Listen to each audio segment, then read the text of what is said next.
शुरू कर रहे हैं। आने का उम्मीद अब छोड़ दीजिए। हाँ सर।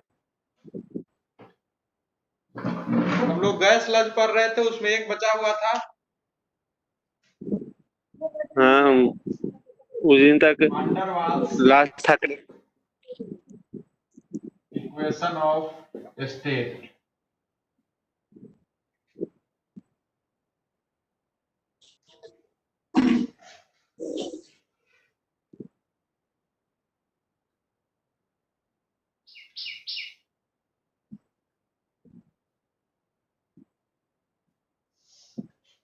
ठीक है, ठीक है। तो इसको हम लोग शुरू करते हैं।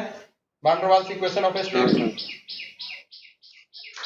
तो ये क्या कहता है कि जब हम लोग इक्वेशन ऑफ स्टेट में मॉडिफिकेशन करते हैं तब हमको वांडर वाल इक्वेशन ऑफ स्टेट मिलता है। इक्वेशन ऑफ स्टेट हमारा क्या था? PV is equal to RT. तो इसमें हम लोग मॉडिफिकेशन करते हैं इस पी के साथ और वी के साथ, तब जाके हमको van der Waals equation of state मिलता है। पी कैसे चेंज हो जाता है? पी हो जाता है P plus a by V square, और वी हो जाता है V minus b equal to R T. यही हमारा van der Waals equation of state होता है। इसमें ए बी ए होता है बाई वी स्क्वायर ए जो बी है बंडर बाल हमारा कांस्टेंट वॉल्यूम होता है। Correction factor, pressure correction factor के रूप में जाना जाता है। A by yes V sir. Square को हम लोग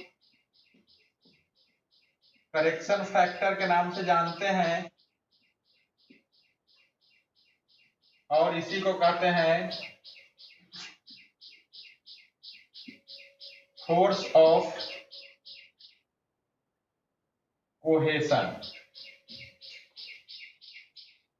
बी जो हमारा है बी, बी को हम लोग वॉल्यूम करेक्शन फैक्टर के नाम से जानते हैं।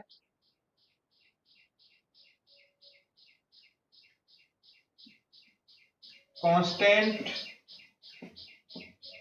अकाउंटेड फॉर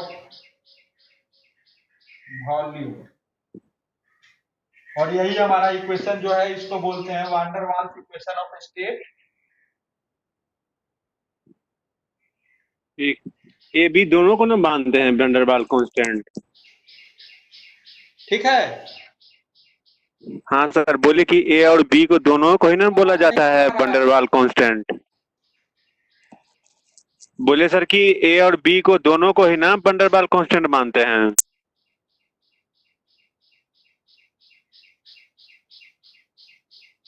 आपका आवाज नहीं आ पा रहा है।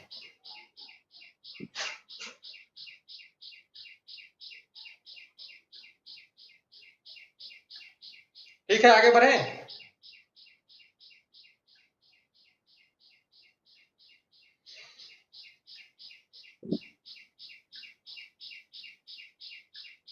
आवाज नहीं आ पा रहा है, आवाज नहीं आ पा रहा है उधर से।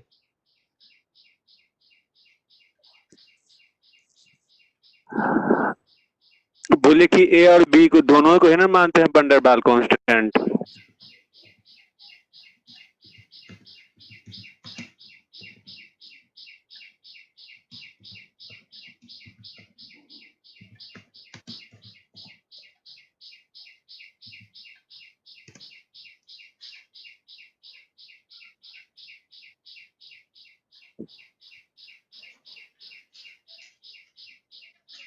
नेक्स्ट हमारा है joules law.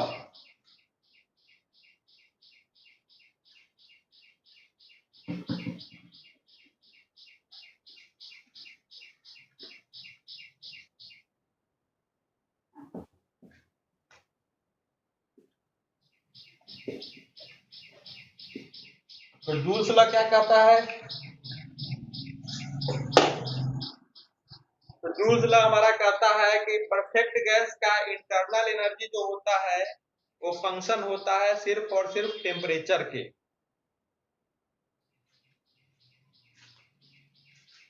It states that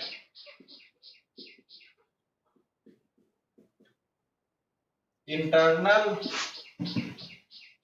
energy of a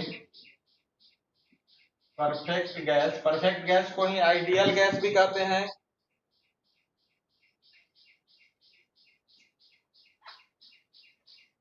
depends upon its absolute temperature. Mathematically हम लोग लिख सकते हैं U is a function of T। U हो गया इंटरनल एनर्जी, T हो गया एब्सोल्यूट टेम्परेचर। अब हम लोगों को ये प्रूव करना होगा कि कैसे इंटरनल एनर्जी एब्सोल्यूट टेम्परेचर के का फंक्शन होता है, तो इस पर चलते हैं।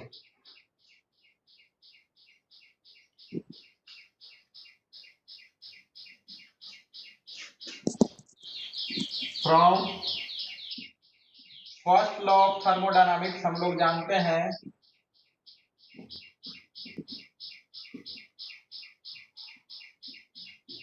क्या जानते हैं, TdS is equal to U plus PdV, DU plus PdV।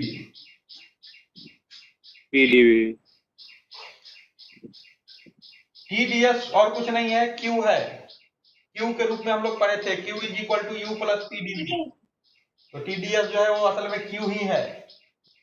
तो इसको इससे हम लोग लिख सकते हैं DS इज इक्वल टू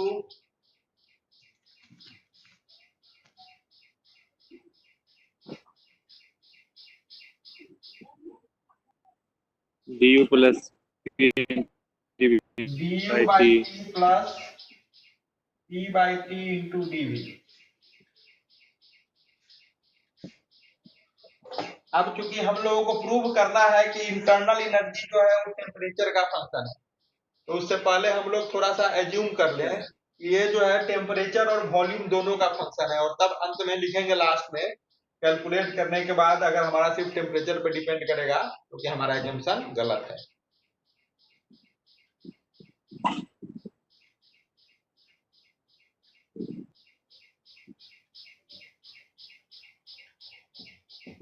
तो मान लेते हैं, लेट अस कंसीडर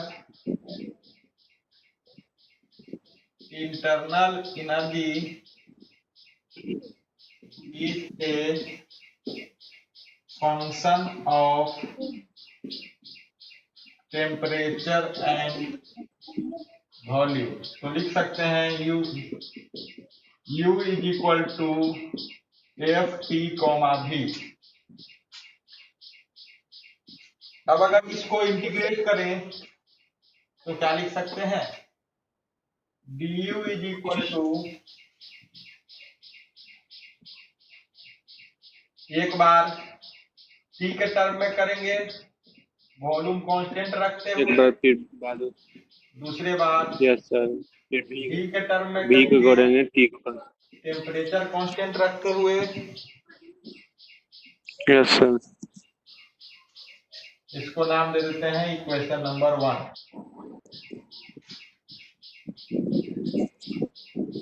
इसको पहले 1 दीजिए, इसको 2 दीजिए। अब इस जगह से DU का वैल्यू उठा के यहाँ पे पुट कर देंगे। यहाँ से जो DU का वैल्यू लाए हैं उसको यहाँ पे पुट कर देंगे DS वाले में।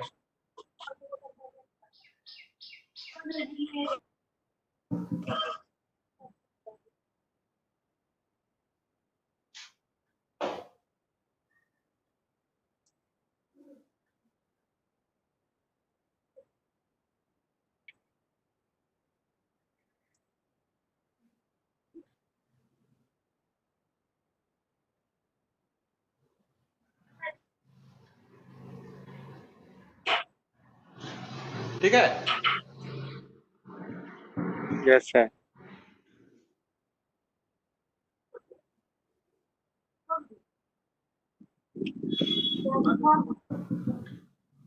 फ्रॉम 1 and 2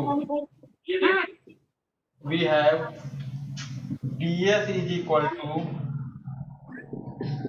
DU के जगह पर डाल रहे हैं टोटल डाउ U बाई डाउ T constant volume DT plus डाउ U बाई डाउ V constant temperature DV plus P by T into dV।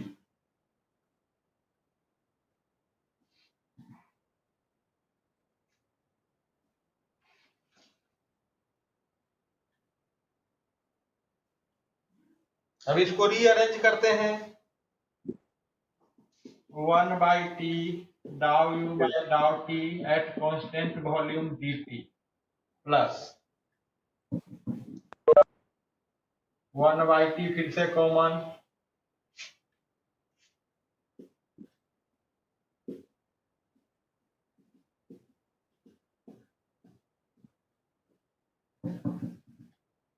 इतना लिख सकते हैं। यस सर, आ गया अभिषेक।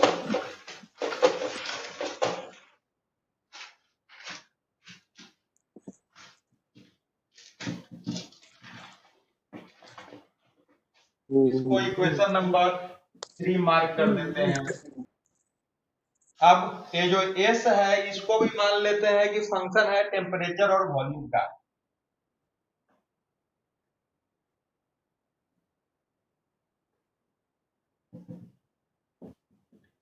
Again, let us consider S is equal to function of T and V। तो ds is equal to क्या लिख सकते हैं? डाउ S by डाउ T constant del u by del plus डाउ S by डाउ V कांस्टेंट टेम्परेचर dV। अब इस वैल्यू को उठा के फिर इसमें डालेंगे यहाँ पर।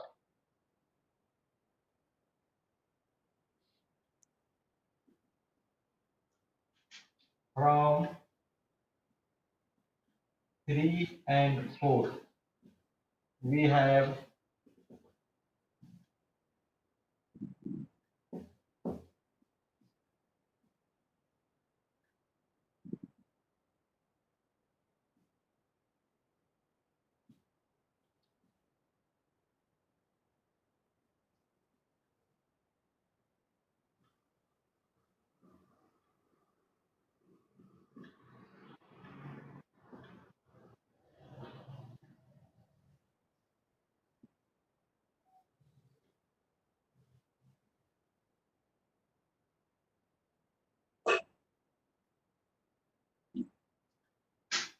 ठीक है। अब हम लोग कॉरेस्पॉन्डिंग जो टर्म है उसको इक्वेट कर लेते हैं। तो dt वाला टर्म इक्वेट हो जाएगा dt के साथ, dv वाला टर्म इक्वेट हो जाएगा dv के साथ। dv के साथ।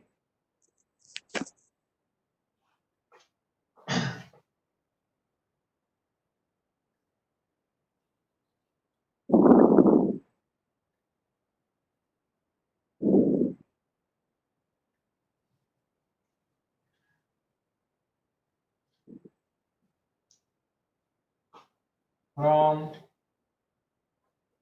above expression we have dou s by dou t constant volume is equal to 1 by t dou u by dou t constant volume। Equation number 5 and dou s by dou v constant temperature is equal to 1 by t dou u by dou v plus p।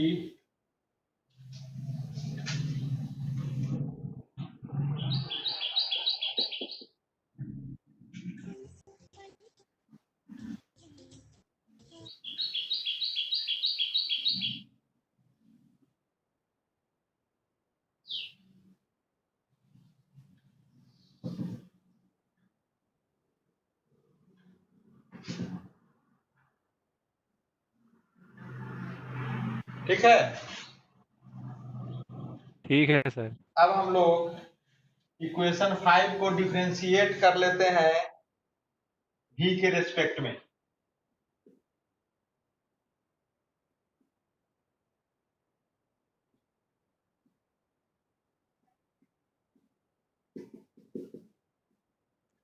Keeping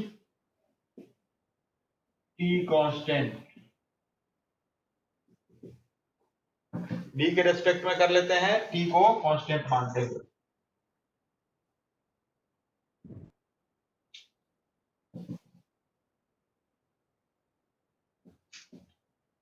तो क्या हो जाएगा,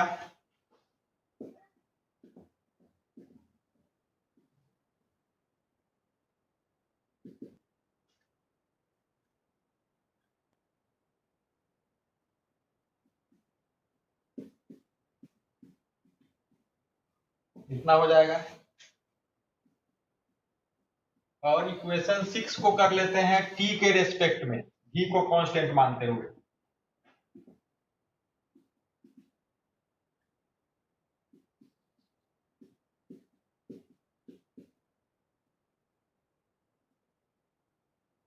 जी को constant मानते हुए, तो इसमें क्या हो जाएगा,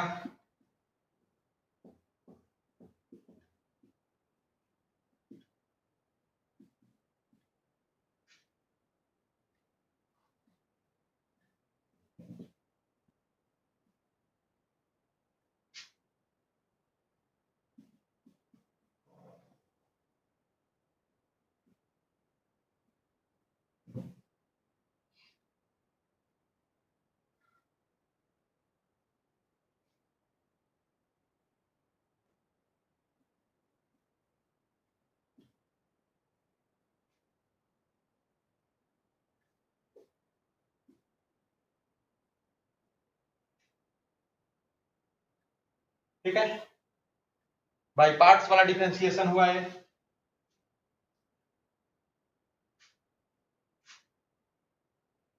इसको इक्वेशन नंबर 8 डाल देते हैं। अब 7 और 8 से तो अगर हम लोग इक्वेट करें, क्योंकि यहां और यहां सेम ही चीज निकाल रहे हैं, तो लिख सकते हैं इतना इज इक्वल टू इतना।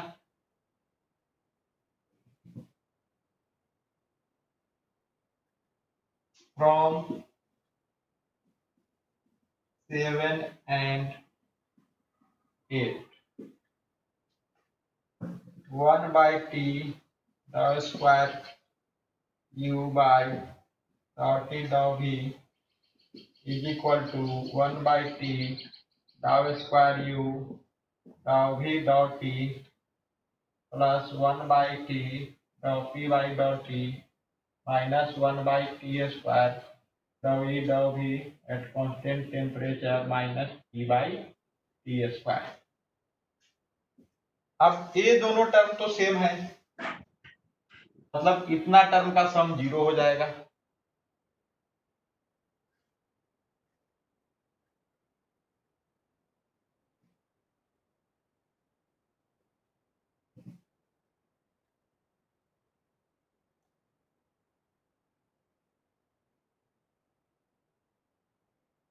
आवाज जा रही है अभिषेक?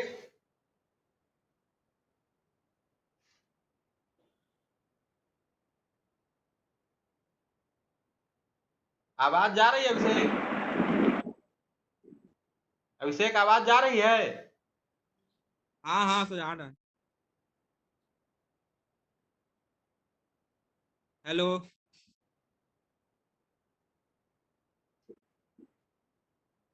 तो इस दोनों को इक्वेट, ये दोनों टर्म सेम है, इसलिए इतना का सम 0 हो जाएगा। तो लिख सकते हैं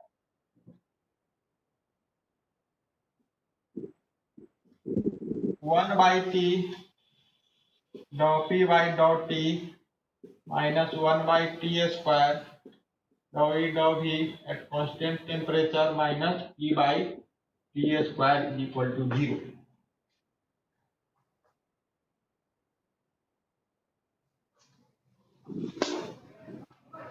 अगर हम लोग टी स्क्वायर से थ्रू आउट मल्टीप्लाई कर दें और इस दोनों को इस साइड ले आए, हम क्या लिख सकते हैं,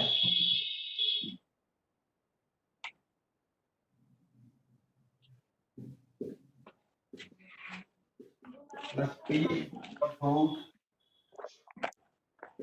t इंटू तो बरकबे नहीं लाभ चार्जर बा डिस्चार्ज हो रहा है तब 100% है कुछ नहीं थे तो बाद में होते इसको वीडियो लेक्चर वाला इक्वेशन देइए नंबर 9 दे दिए। हाँ आई खत्म हो जाए तो वीडियो लेक्चर हाँ अब हम लोग आइडियल गैस के लिए जानते क्या है, फॉर एन आपको पास की है ideal gas we know that PV is equal to RT और VY dot PY dot T at constant volume is equal to R।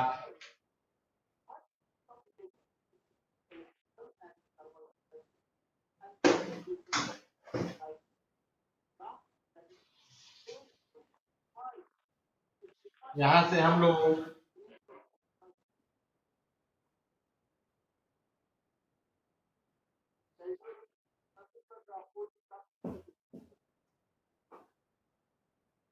dot PY dot T constant volume बराबर लिख सकते हैं RY V और RY V को हम लोग T भी लिख सकते हैं।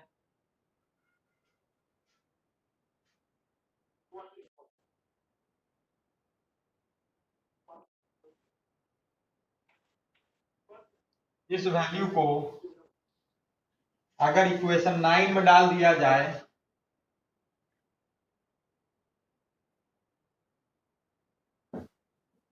तो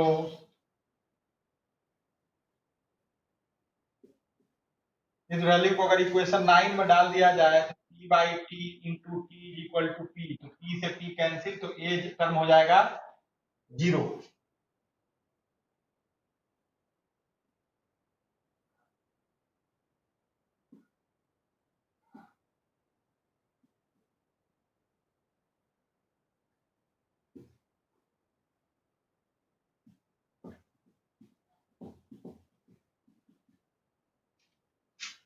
तो जब ये टर्म 0 हो गया इसका मतलब क्या हुआ कि इंटरनल एनर्जी V पे डिपेंड नहीं करता है, और अगर V पे डिपेंड नहीं करता है तो इसका साफ साफ मतलब है कि internal energy is a function of temperature only.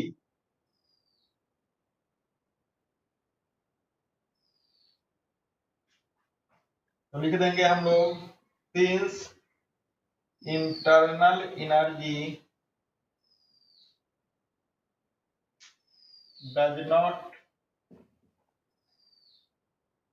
depend upon volume, therefore it is a function of temperature only। इसको हम लोग दूसरा टर्म से तरह से भी कर सकते थे, अगर हम लोग फंक्शन मानते टेम्परेचर और प्रेशर का तब फिर से यही चीज आता, और उस केस में कहते हैं it is a function of pressure only, sorry temperature only. वहां पर भी du by dou v at constant dou p at constant temperature 0 आता है, लेकिन सिर्फ एक ही तरह से करके हम लोग लिख सकते हैं। अब नेक्स्ट हमारा है स्पेसिफिक हीट निकालना।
नेक्स्ट है specific heat at constant temperature and pressure.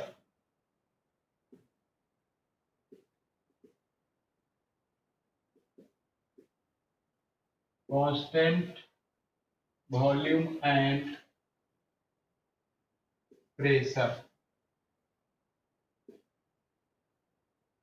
तो हम लोग जो अभी इसी को डिराइव करने के क्रम में इक्वेशन लिखे थे, उसमें इक्वेशन नंबर 2 पर आते हैं। फ्रॉम इक्वेशन 2 वी हैव डाउ यू बराबर डी यू बराबर लिखे थे डाउ यू बाई डॉ T at constant volume into D T. Plus में जो टर्म आया था वो तो हमारा जीरो हो गया, यही टर्म था डाउ यू बाई डॉ वी एट कांस्टेंट टेम्परेचर। तो यहाँ जो ये डॉ यू बाई डॉ टी है एट कांस्टेंट वॉल्यूम, इसी को हम लोग लिखते हैं, मानते हैं specific heat at constant volume is equal to Cv dt, where Cv is equal to dou E by dou T at constant volume, called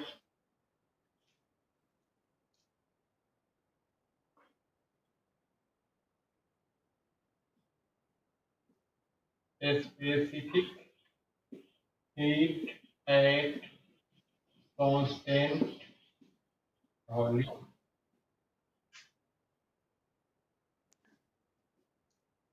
अब चूंकि ये Cv जो है एक कांस्टेंट है आइडियल गैस के लिए, इसीलिए हम लोग इसको लिख सकते हैं ऐसे कि delta U is equal to Cv into delta T। इसको इक्वेशन उसी के क्रम में चल रहे हैं, इसलिए उस इक्वेशन नंबर 11 दे देते हैं।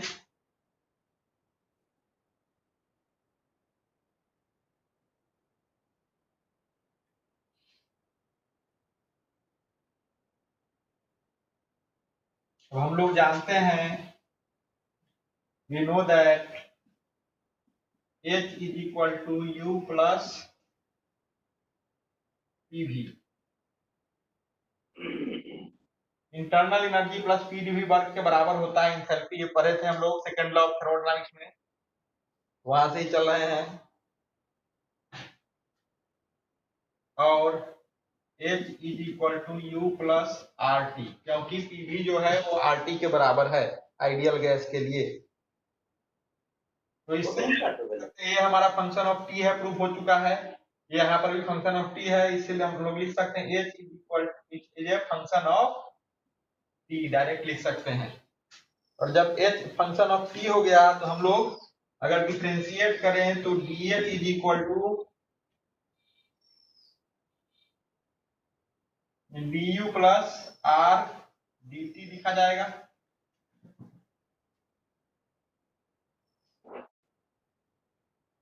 फिर से R हमारा जो है वो कांस्टेंट है, इसलिए हम लोग लिख सकते हैं delta H is equal to delta U plus R delta T।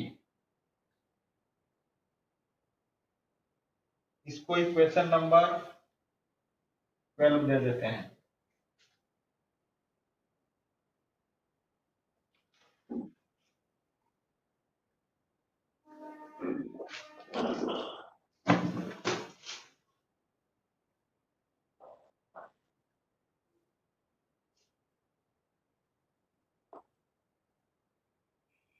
अब डेल्टा यू के जगह पर हम लोग ए वाला लिख सकते हैं इक्वेशन 11 से। जान के फेवर में जो भी सरकार निर्णय हो, बस एग्जाम बच्चा लोग के लिए अच्छा हो। सब्स्टिट्यूटिंग यार मुझे किसी से आ रहा है ना, सब बाहर से जो लोग आ रहे हैं ना, the value of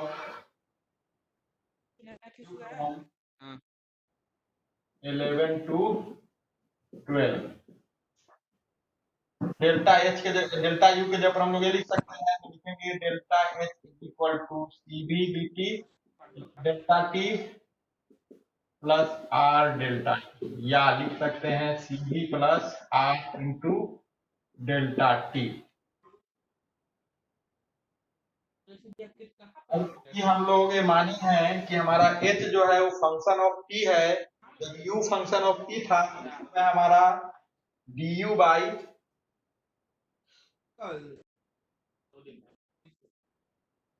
dt at constant volume जो था वो v कहलाता था। h अगर फंक्शन ऑफ t है तो dh by at constant volume, constant pressure जो होगा उसको cp कहेंगे।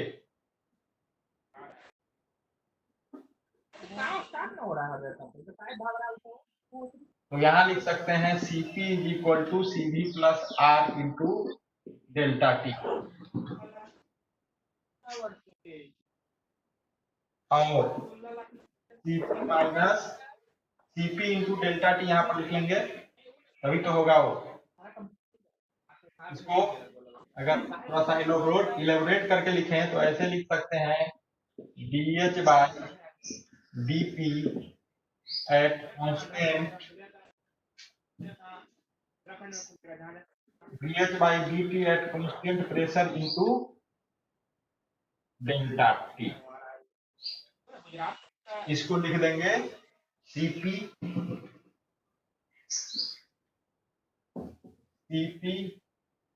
Delta T is equal to cv plus R into delta T, और cp is equal to cv plus R. एक और टर्म हमारे काम का आता है जिसको बोलते हैं जितना भी है ना सब रेट काम कहाँ होगा सूरत और गामा से डिनोट करते हैं, रेशियो होता है cp और cv का, gamma is equal to cp by cv, और यहाँ से हम लोग लिख सकते हैं r is equal to cp minus cv। ये सारी चीज जो है हमारे न्यूमेरिकल में काम आने वाला है। इस दोनों का यूज करें अगर तो हम लोग लिख सकते हैं cv equal to r by gamma minus 1 and cp is equal to gamma r बटा गामा माइनस 1। अब ना कंट्री का स्टेट के अंदर नहीं फैला है कोरोना, आने वाला स्टेट के अंदर नहीं था, लेकिन बाद फैला है,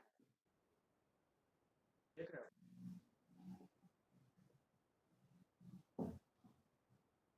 झारखंड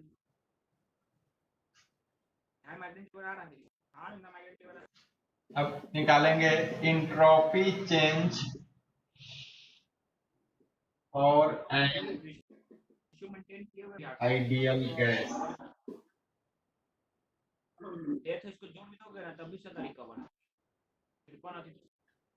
और आज ये 50 को रिकवर करेगा, 400 हमको पता है कि फिर 80 के साथ ही जाएगा।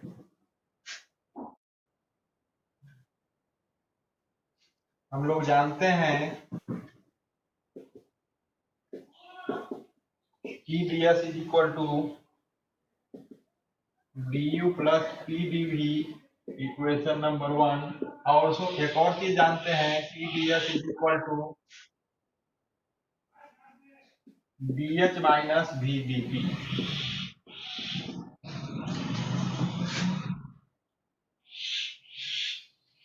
इक्वेशन 1 को अगर हम लोग फिर से रीराइट करें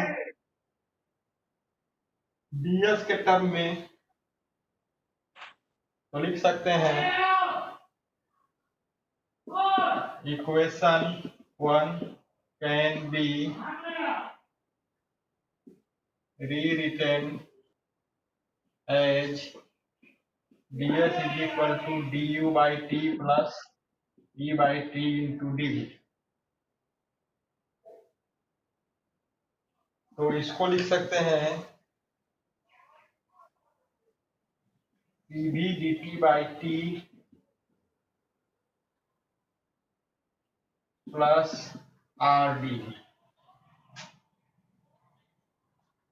इसको अगर इंटीग्रेट कर दें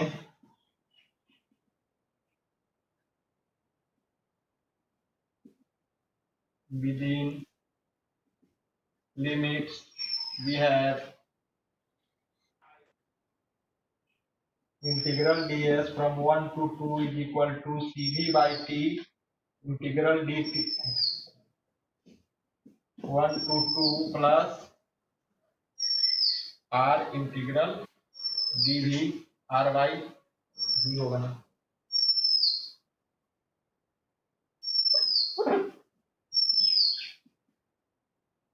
from 1 to 2 तो लिख सकते हैं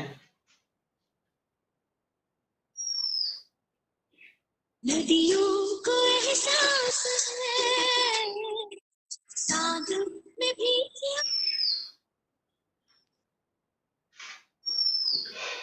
अगर इंटीग्रेट करते हैं तो लिख सकते हैं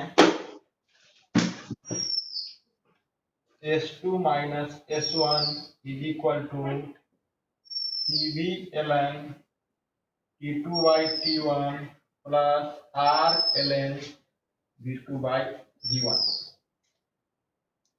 इक्वेशन नंबर 3 फिर से इस इक्वेशन 2 को अगर हम लोग रीराइट करें तो लिख सकते हैं equation 2 can be rewritten at ds is equal to dh by t minus v by t d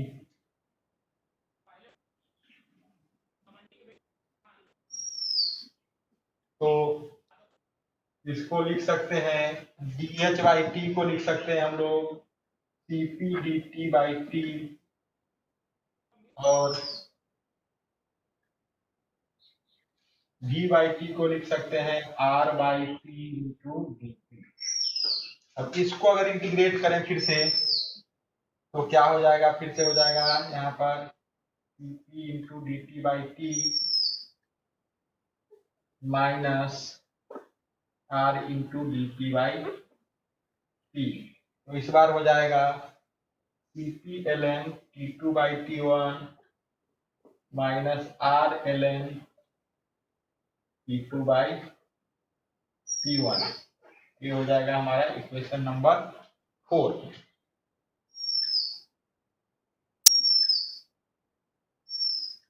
अब इस वैल्यू को उठा के अगर हम लोग ले चले इसमें से r का वैल्यू उठाकर हम लोग अगर ले चले इस वैल्यू इक्वेशन 3 r का वैल्यू के जगह पर हम लोग cp माइनस cv अगर इस इक्वेशन में डाल दें तो क्या होगा लिख सकते हैं cp ln t2 by t1 minus cp minus cv ln t2 by t1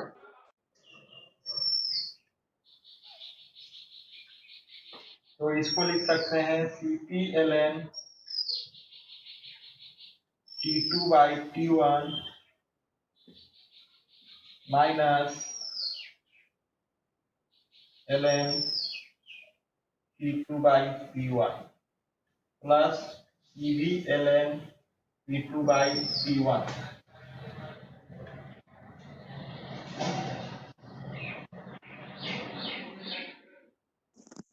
या इसी को लिख सकते हैं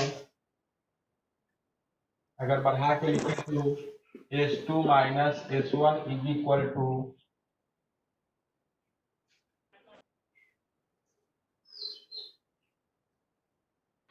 इस दोनों के जगह पर लिखा जाएगा इक्वेशन 3 से अगर ले लें तो लिख सकते हैं हम लोग cp ln v2 by v1 plus cv ln v2 by v1 तो या तो इस इक्वेशन से या इक्वेशन 3 से या इस इक्वेशन से हम लोग एंट्रोपी चेंज निकाल सकते हैं मैथमेटिकली कैलकुलेट कर सकते हैं। एक टर्म और आता है हमारा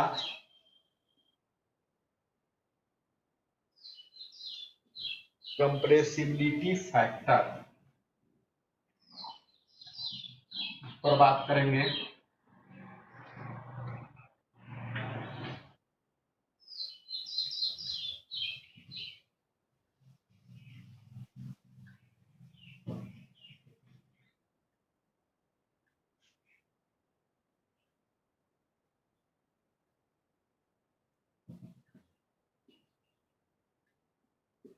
कंप्रेसिबिलिटी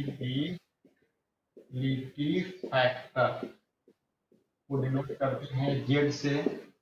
ये क्या होता है? तो कंप्रेसिबिलिटी फैक्टर जो होता है वो रेशियो होता है पीवी और आरटी का, और इसी का वैल्यू से हमको पता चलता है कि हमारा जो गैस है वो आइडियल गैस से कितना डिफर करता है। अगर वैल्यू इक्वल टू 1 आ जाए तो हमारा आइडियल गैस होगा। 1 से जितना डिफरेंस आएगा उतना ही आइडियल गैस से वो डिफर करेगा। तो इसको हम लोग लिखते हैं the ratio of product of pressure and volume to universal gas constant and absolute temperature is called compressibility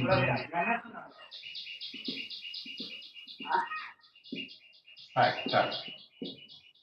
mathematically इसको लिखते हैं PV by RT। For ideal gas बराबर 1, और यही वो चीज हमको बताएगा कि हमारा जो गैस है वो कितना लीक कर रहा है। ठीक है, काट के फिर जेड का वैल्यू ही बताएगा।